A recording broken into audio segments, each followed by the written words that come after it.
Und über den Deal möchte ich sprechen mit Dr. Peter Buchholz, er ist Leiter der Deutschen Rohstoffagentur. Vielen herzlichen Dank für Ihre Zeit. Ja, schönen guten Morgen.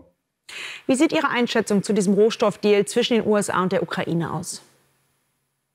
Also klar ist, dass die Ukraine ein rohstoffreiches Land ist. Auch vor dem Krieg gab es eine bedeutende Bergbauindustrie, vor allen Dingen die Kohleregionen, Kokskohleregionen im Donbass, aber auch die Stahlverarbeitung damit natürlich verbunden mit den großen Eisenerz- und Manganvorkommen, wo es nicht nur um Stahl, sondern auch um Ferrolegierungen ging.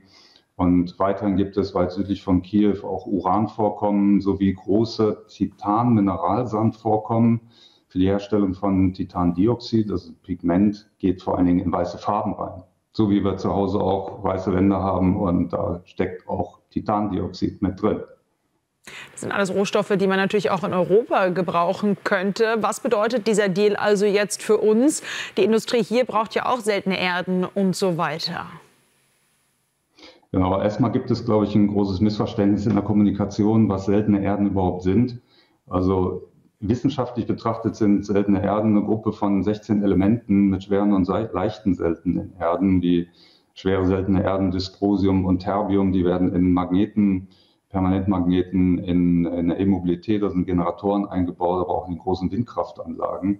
Und darum geht es wahrscheinlich in dem Deal gar nicht, sondern wir sprechen hier, ich glaube, es geht eher um seltene Metalle oder Rohstoffe grundsätzlich in der Ukraine. Und da hat die Ukraine eben großes Potenzial.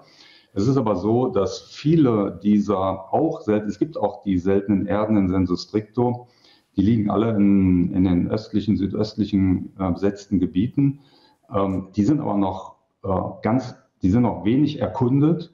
Und man braucht enormes Kapital, um überhaupt zu wissen, ob diese seltenen Erden im eigentlichen Sinne, dort die auch an Phosphatlagerstätten gebunden sind, ob die auch wirtschaftlich abbaubar sind. Und so ist es bei vielen Rohstoffen, auch Lithiumvorkommen, auch Graphitvorkommen und viele weitere Vorkommen in der Ukraine, die noch wenig erkundet sind. Da sind teilweise noch Erkundungsergebnisse aus der Sowjetzeit.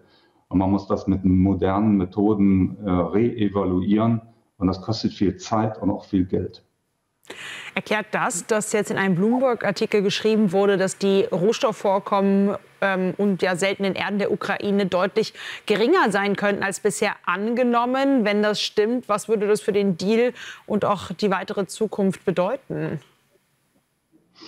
Also Fakt ist, dass die Rohstoffe, die bereits gefördert werden und gefördert wurden, auch vor dem Krieg, und das betrifft eben auch die Stahlindustrie, Uran und auch die Titan-Mineralsandvorkommen, dass die offensichtlich gar nicht von diesem Deal betroffen sind, sondern es um neue Vorkommen, um Ausbaukapazitäten möglicherweise geht, auch für bestimmte Metallerzeugungsstufen. Ja, es geht auch um Titanmetall und um Galliummetall und andere, wo die Ukraine durchaus Kapazitäten hätte.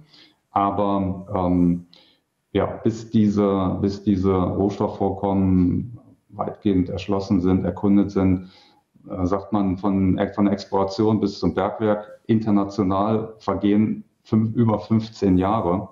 Und das zeigt einfach, dass so kurzfristig nach einem Deal diese Rohstoffe gar nicht in die USA oder sonst wohin geliefert werden können. Also ein sehr frühes Stadium, um hier wirtschaftlich Fuß zu fassen, aber natürlich auch für die Ukraine sehr interessant, wenn hier Kapital nicht nur aus den USA, sondern möglicherweise auch aus Europa hineinfließt und auch die deutsche Industrie oder die europäische Industrie von möglichen Rohstoffdeals, die dann lokal stattfinden, auch profitieren kann.